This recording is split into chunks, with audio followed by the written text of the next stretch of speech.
In today's video, I'm gonna be recapping the events of Hush, a 2016 American slasher film where a deaf and mute writer must fight for her life in silence when a masked killer appears at her window. Spoilers ahead, you have been warned. Now like the video and subscribe to the channel if you enjoy this video. Maddie Young is a writer who lost her ability to hear and speak when she was 13. In hopes of strengthening her abilities as an author, she lives alone in the woods.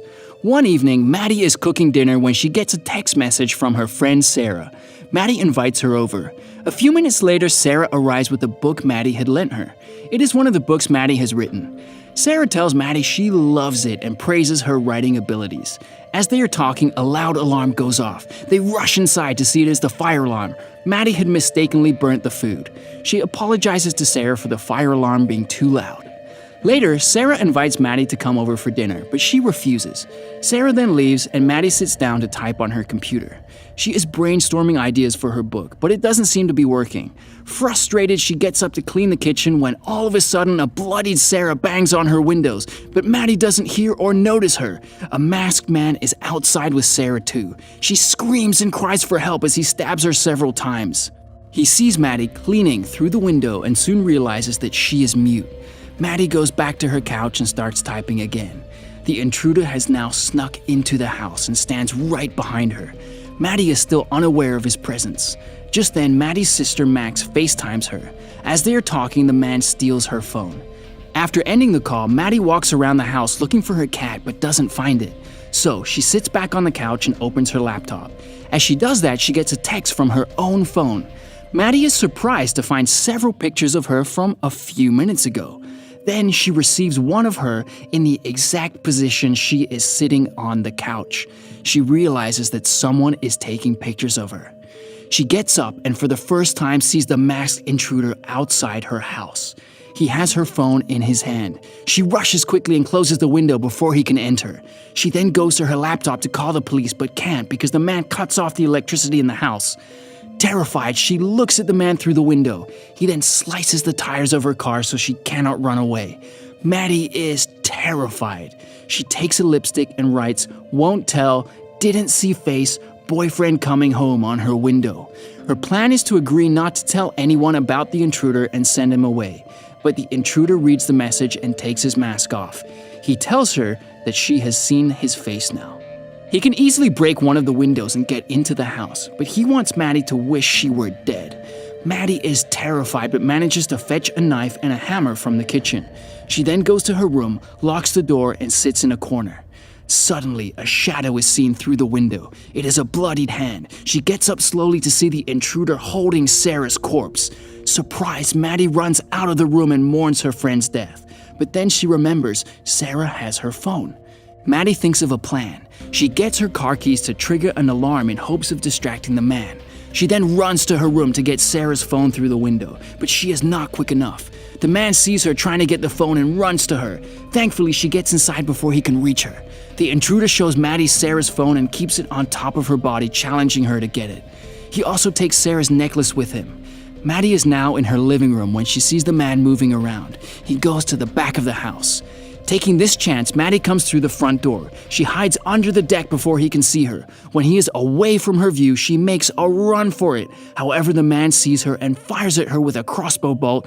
Thankfully, he misses.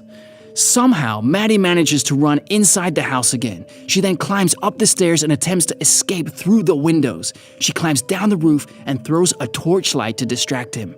But her plan fails when the man notices her. He shoots her with the crossbow bolt again. This time, it hits her leg. Now, Maddie is on the roof, injured, and the intruder is climbing up to reach her. As he reaches the top, Maddie pushes him back down and snatches his crossbow. She tries to hit the man with a bolt, but he starts climbing up again. Maddie quickly rushes back inside through the window and locks it. She has the crossbow with her, but her leg is injured and bleeding profusely. Crying, Maddie applies medicine to her wound. She then tries to figure out the way to use the crossbow. The man watches her through the window, but she doesn't notice. Just then, Sarah's boyfriend John knocks on Maddie's front door looking for Sarah. The intruder hears him, but Maddie doesn't.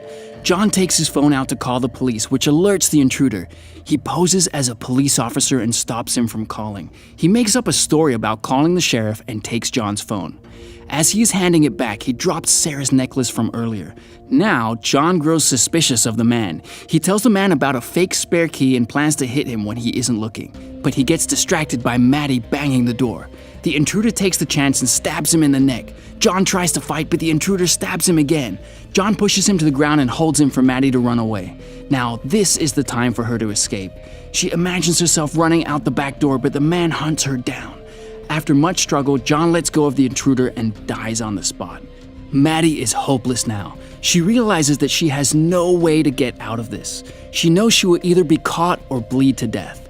With no way out, she decides to kill him. Meanwhile, the intruder is outside smoking cigarettes, talking to John's dead body. Maddie's cat finally comes back. The man is about to kill it too when suddenly he is struck in the shoulder with a bolt. Maddie has come out of the house to attack the man. She retreats into the house, but one of her arrows falls on the deck. As she tries to grab it, the man slams the sliding door on her hand and crushes it beneath his foot.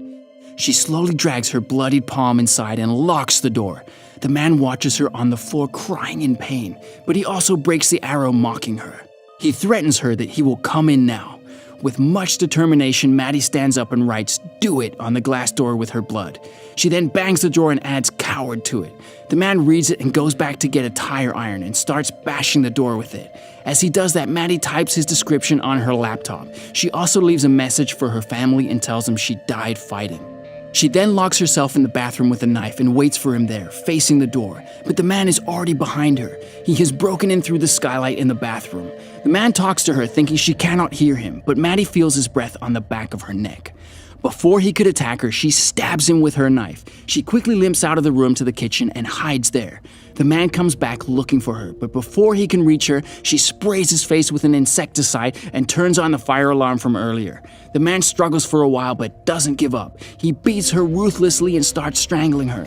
Maggie's whole life flashes in front of her eyes. She remembers pictures of her childhood and her family. She gets hold of a corkscrew and stabs him on the neck. The man bleeds heavily and finally dies. Maddie gets up and finds her phone in his pocket. She finally calls the police and walks out to her front deck. The movie ends as she watches the police car coming to her rescue. Thanks for watching. Make sure to like the video if you enjoyed it and subscribe to the channel if you want to see more of these movie summaries.